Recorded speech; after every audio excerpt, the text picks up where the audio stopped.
ഇന്ന് ദർശനത്തിൻ്റെ ഈ നോമ്പുകാല ധ്യാനത്തിൻ്റെ 1-ാം എപ്പിസോഡിൽ നമ്മൾ ധ്യാനിക്കുന്നത് ഈശോ ഏറ്റവും വലിയ വാഴ്ത്തുപാട്ട് ആരെക്കുറിച്ച് പാടിയോ, ഈശോ ഏറ്റവും അഭിമാനത്തോടും സന്തോഷത്തോടും കൂടെ ആരെക്കുറിച്ച് പറഞ്ഞോ അയാളെക്കുറിച്ചുള്ള ധ്യാനമാണ്. സ്ത്രീകളിൽ നിന്ന് ജനിച്ചവരിൽ യോഹന്നാനേക്കാൾ വലിയവനില്ല. സ്നാപക യോഹന്നാൻ, യോഹന്നാൻ മാംദാന, ജോൺ ദ ബാപ്റ്റിസ്റ്റ്. സ്നാപക യോഹന്നാനെ നമുക്ക് ധ്യാനിക്കാം. നമ്മുടെ ഓരോ ധ്യാനത്തിലും നിങ്ങൾക്കുള്ള ഹോംവർക്കുകൾ എന്താണെന്ന് വെച്ചാൽ, ഒരു ഹോംവർക്ക് ഇദ്ദേഹത്തെക്കുറിച്ച് കിടക്കുന്ന സുവിശേഷ ഭാഗങ്ങൾ സമയം പോലെ എടുത്ത് വായിക്കണം. ഓരോ ദിവസത്തെയും വ്യക്തികളെക്കുറിച്ചുള്ളത് എല്ലാം ഞാൻ മെൻഷൻ ചെയ്യില്ല, ചിലതൊക്കെ ഞാൻ സൂചിപ്പിച്ചു പോകും. ഉദാഹരണത്തിന് സ്നാപക യോഹന്നാനെ കൂടുതൽ മനസ്സിലാക്കാൻ പറ്റുന്ന ഭാഗങ്ങൾ ലൂക്കായുടെ സുവിശേഷം 1-ാം അധ്യായം 13 മുതൽ 17 വരെയുള്ള വാക്യങ്ങൾ, മത്തായി 3-ാം അധ്യായം 1 മുതൽ 9 വരെ, തുടർന്ന് 3-ാം അധ്യായം തന്നെ 10 മുതൽ 15 വരെ, 11-ാം അധ്യായം 7 മുതൽ 14 വരെ, യോഹന്നാന്റെ സുവിശേഷം 1-ാം അധ്യായം 19 മുതൽ 27 വരെ, 28 മുതൽ 36 വരെയുള്ള വാക്യങ്ങൾ, മത്തായി സുവിശേഷം 12-ാം അധ്യായം 2 മുതൽ 6 വരെയുള്ള വാക്യങ്ങൾ, മർക്കോസ് സുവിശേഷം 6-ാം അധ്യായം 21 മുതൽ 29 വരെയുള്ള വാക്യങ്ങൾ. ഇതൊക്കെ ഇങ്ങനെ ഓവർലാപ്ഡായിട്ട് കിടക്കുന്ന ഭാഗങ്ങളൊക്കെയാണ്. പ്രത്യേകിച്ച് സിനോപ്റ്റിക്സ്, മത്തായി, മർക്കോസ്, ലൂക്ക സുവിശേഷങ്ങളിൽ ഒരേ കാര്യം തന്നെ പല രീതിയിൽ അവതരിപ്പിച്ചിരിക്കുന്നത് ഇങ്ങനെ കയറി ഇറങ്ങിയൊക്കെ കിടപ്പുണ്ട്. അപ്പോൾ അത് വായിക്കാൻ സമയം കിട്ടുന്നവർ ബൈബിൾ എടുത്ത് സ്നാപക യോഹന്നാനെ കുറിച്ച് വായിക്കണം. ഇനിയിപ്പോൾ നമ്മൾ സ്നാപക യോഹന്നാനെ കുറിച്ചുള്ള ധ്യാനം തുടങ്ങുകയാണ്. ഈശോയും സ്നാപക യോഹന്നാനും തമ്മിൽ നേരിട്ട് ഒരു കണ്ടുമുട്ടൽ, ദർശനം, എൻകൗണ്ടർ നടന്നത് ഈശോയുടെ മാമോദീസ വേളയിലാണ്. ഈശോയുടെ മാമോദീസ വേളയിലാണ് അവർ തമ്മിൽ നേരിട്ട് ഒരു കണ്ടുമുട്ടൽ ഉണ്ടായത്. പക്ഷേ അതിനു മുമ്പേ സ്നാപക യോഹന്നാൻ ഈശോയെ അറിഞ്ഞു, ഈശോയെ അനുഭവിച്ചു. അതെപ്പോഴാണ്? അമ്മയുടെ ഉദരത്തിൽ കിടക്കുമ്പോഴേ.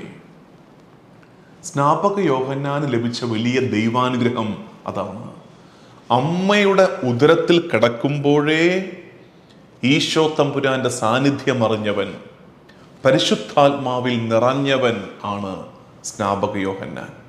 മറിയം ഇളയമ്മയായ ഏലിഷ്ബായെ കാണാൻ മലഞ്ചെരുവിലെ വീട്ടിൽ ചെന്നപ്പോൾ മറിയത്തിൻ്റെ ഉള്ളിൽ ഈശോ, എലിസബത്തിൻ്റെ ഉള്ളിൽ സ്നാപക യോഹന്നാൻ.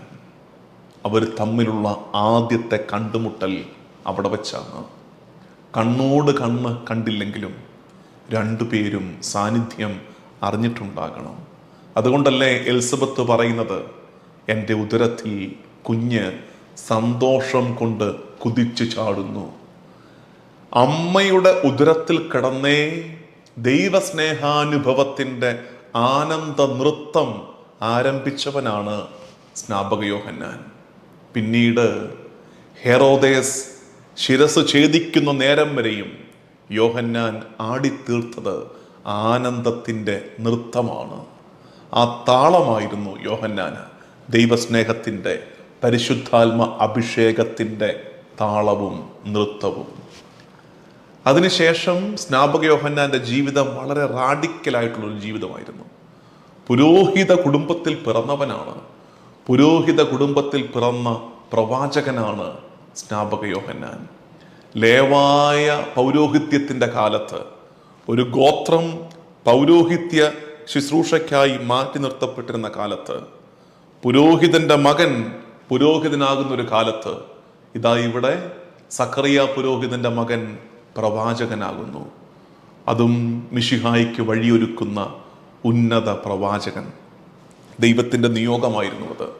ആ നിയോഗത്തെ സ്നാപക യോഹന്നാൻ ഏറ്റെടുത്ത് വളരെ റാഡിക്കലായ ഒരു ജീവിതമാണ് സ്നാപക യോഹന്നാൻ ജീവിക്കുന്നത്.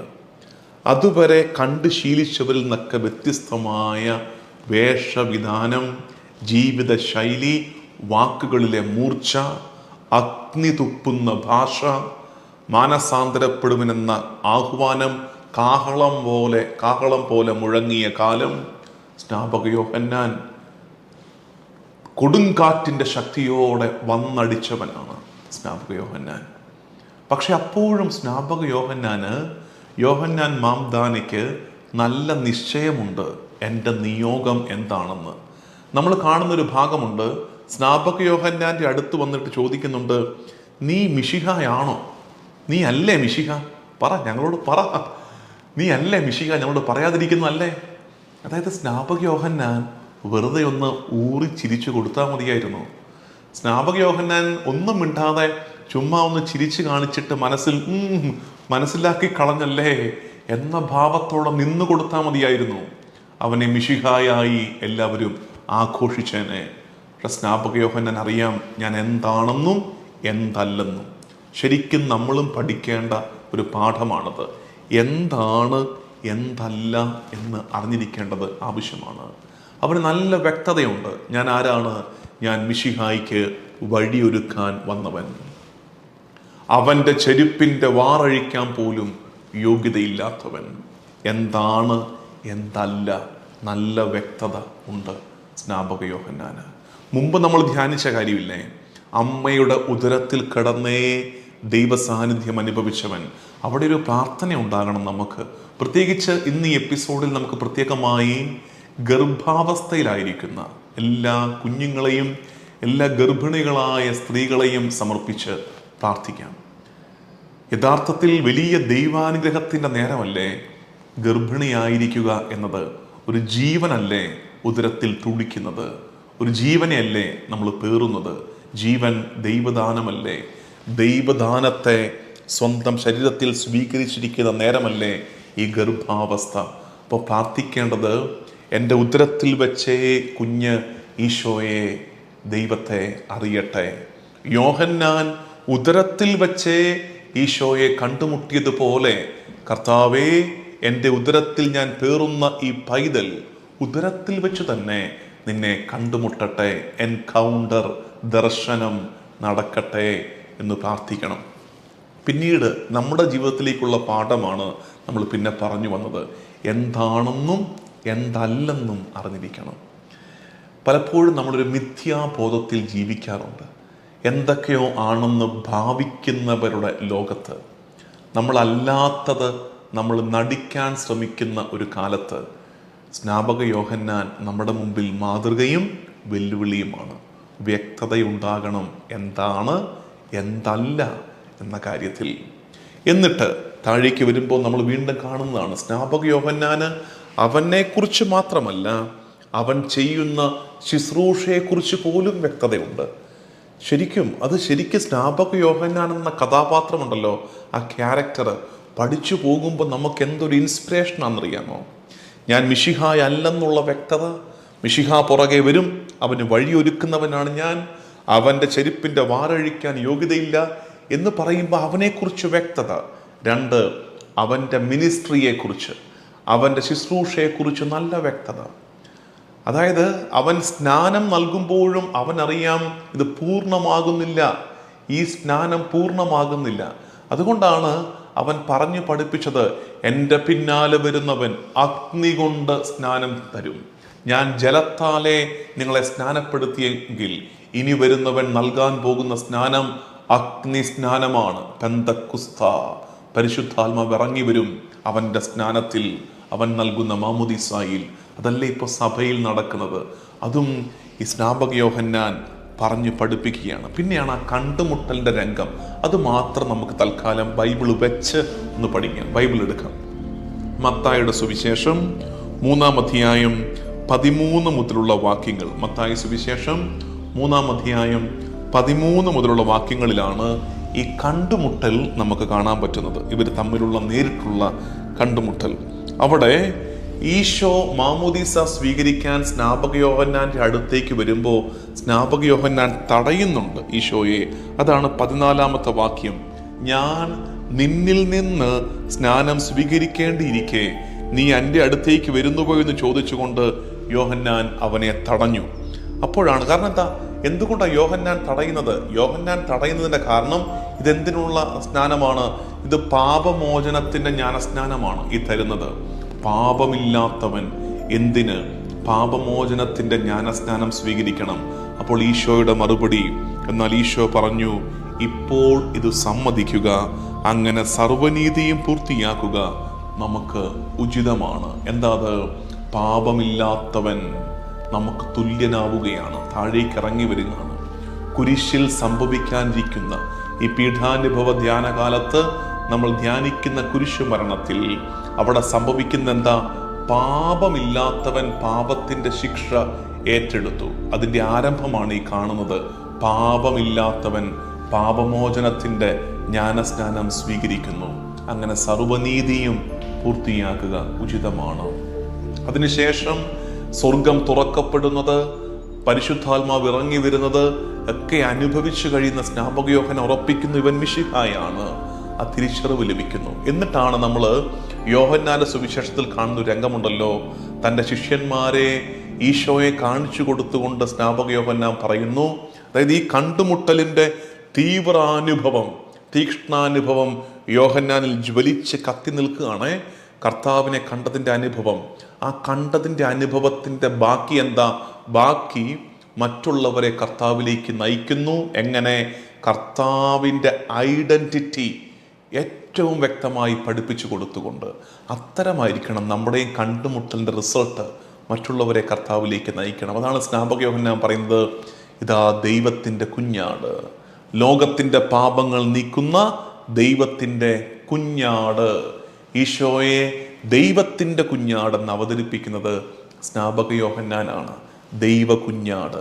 കുഞ്ഞാട് എന്ന ആശയം ബൈബിളിൽ ഒരുപാടുണ്ടെങ്കിലും ഈ ദൈവത്തിൻ്റെ കുഞ്ഞാട് എന്ന് വെച്ചാൽ ഒരേ സമയം അവൻ്റെ ദൈവത്വവും അവൻ്റെ ബലിയും അവൻ്റെ സാക്രിഫൈസും ഹൈലൈറ്റ് ചെയ്യുന്ന ഭാഗമാണ് അത്. ദൈവ കുഞ്ഞാടായി ഈശോയെ അവതരിപ്പിക്കുന്നു. നിങ്ങൾക്ക് വേണ്ടി മുറിക്കപ്പെടാൻ പോകുന്ന, അറക്കപ്പെടാൻ പോകുന്ന കുഞ്ഞാടാണ് ഈ വന്നിരിക്കുന്നതെന്ന് യോഹന്നാൻ ലോകത്തെ പഠിപ്പിക്കുകയാണ്. മോറിയ മലയിൽ ഇസഹാക്ക് ചോദിക്കുന്നില്ലേ, കുഞ്ഞാട് എവിടെ? അബ്രാഹാം പറഞ്ഞില്ലേ, ദൈവം തരും. അബ്രാഹത്തിൻ്റെ മറുപടി, ദൈവം തരും.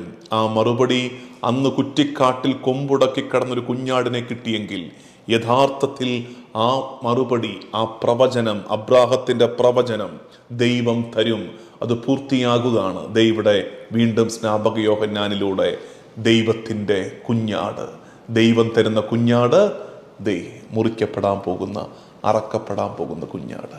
അത്രയും വ്യക്തതയോടെ ഈശോയെ പറഞ്ഞ് പരിചയപ്പെടുത്തി കൊടുത്ത യോഹന്നാന് കുറച്ച് കഴിയുമ്പോൾ, പിന്നീട് തടവറയിലായി കഴിയുമ്പോൾ പിന്നെയും സംശയം വരികയാണ് ഈശോയെക്കുറിച്ച്. നീ തന്നെയാണോടാവേ? അതാണ് ചോദ്യം. നീ തന്നെയാണോ, അതോ ഞങ്ങൾ മറ്റൊരുവനെ പ്രതീക്ഷിക്കണോ? ആളെ അയക്കുകയാണ് ഈശോയുടെ അടുത്തേക്ക്.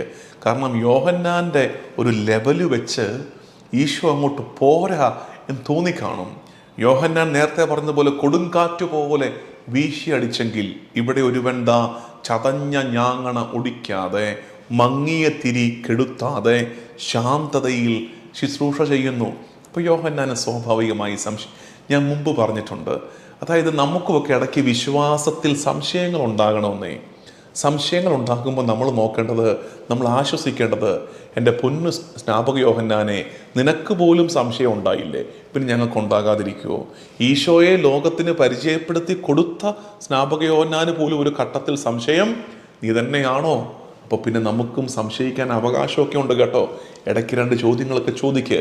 നമ്മുടെ കുഞ്ഞുങ്ങൾ സംശയിച്ചോട്ടെ, ഇതൊക്കെ ഉള്ളതാണോ, നീ തന്നെയാണോ, സംശയിക്കട്ടെ. ആ സംശയത്തിനപ്പുറത്ത് ഈശോ പറഞ്ഞു കൊടുക്കുന്നൊരു ഉത്തരമുണ്ട്. അവിടെ സംഭവിക്കുന്നവ അവനോട് പോയി പറയുക. അതിൻ്റെ അർത്ഥം എന്തെന്നറിയാമോ? You are not suppose to understand me, trust me. എന്നെ മനസ്സിലാക്കാൻ ശ്രമിക്കരുത്. കർത്താവ് പറഞ്ഞു കൊടുക്കുന്ന അങ്ങനെയാണ്. എന്നെ മനസ്സിലാക്കാനല്ല ശ്രമിക്കേണ്ടത്, എന്നെ വിശ്വസിക്കാനാണ് ശ്രമിക്കേണ്ടത്. ചിലപ്പോൾ നമുക്കൊക്കെ പറ്റുന്നതാണ്. We try to understand him. We try to understand him with our rationality. നമ്മുടെ ബുദ്ധി കൊണ്ട് അവനെ മനസ്സിലാക്കാൻ ശ്രമിക്കുമ്പോൾ പലപ്പോഴും നമുക്കും തോന്നിപ്പോവും, ഉള്ളതാണോ? ഈശോ പറയുന്നു, ട്രസ്റ്റ് മീ, ട്രസ്റ്റ് മീ, എന്നെ വിശ്വസിക്ക്, ബിലീവ് ഇൻ മീ, എന്നിൽ വിശ്വസിക്ക്. ഇതാണ് സ്നാപക യോഹന്നാൻ. നമ്മൾ സ്നാപക യോഹന്നാൻ തുടക്കം തൊട്ടിങ്ങനെ കണ്ടുവരികയായിരുന്നു. ഇനി ഒരു വാൽക്കഷ്ണം പോലെ പറയാൻ പറ്റുന്നൊരു കാര്യം അറിയാമോ? സ്നാപക യോഹന്നാൻ്റെ ക്യാരക്ടറിൽ നിന്ന് നമുക്കുള്ള മാതൃക വളരെ പവർഫുള്ളായ ഒന്നുണ്ട്. എന്താ അത്? രാജാവ് നഗ്നനാണെന്ന് വിളിച്ചു പറയാൻ കാണിച്ച ആർജവത്വത്തിൻ്റെ പേരാണ് സ്നാപക യോഹന്നാൻ. ഭരിക്കുന്ന ഭരണാധികാരിക്ക് തെറ്റുപറ്റിയപ്പോൾ ആ തെറ്റ് തൻ്റെ ഇടത്തോടെ വിളിച്ചു പറഞ്ഞവനാണ് സ്നാപക യോഹന്നാൻ. അതിനവൻ കൊടുക്കേണ്ടി വന്ന വില അവൻ്റെ ജീവനാണ്. എങ്കിലും ഒരടി അവൻ പുറകോട്ട് വെച്ചില്ല. പാപത്തെ പാപമെന്ന് വിളിച്ചവനാണ് സ്നാപക യോഹന്നാൻ.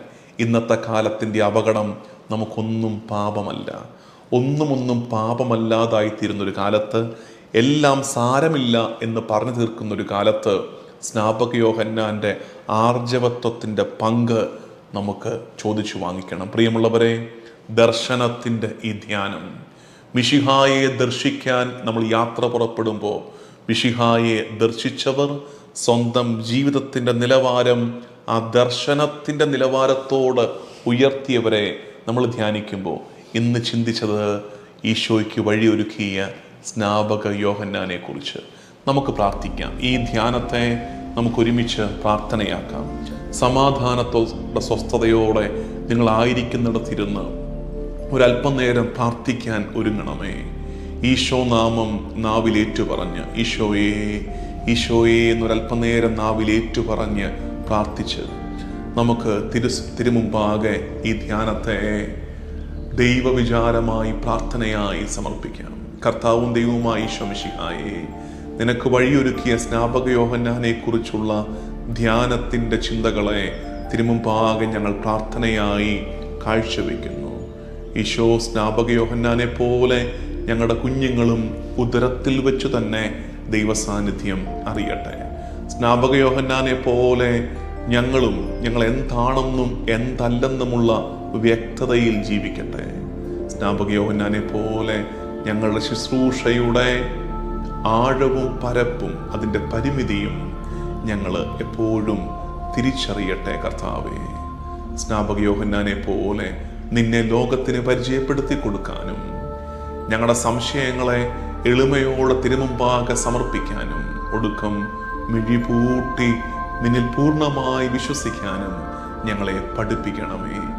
അനീതി നടമാടുന്നൊരു കാലത്ത് അനീതിക്കെതിരെ സ്വരമുയർത്താൻ സ്നാപക യോഹന്നാന്റെ ആത്മാവിൻ്റെ പങ്ക് ഞങ്ങളുടെ മേലും ചൊരിയണമേ.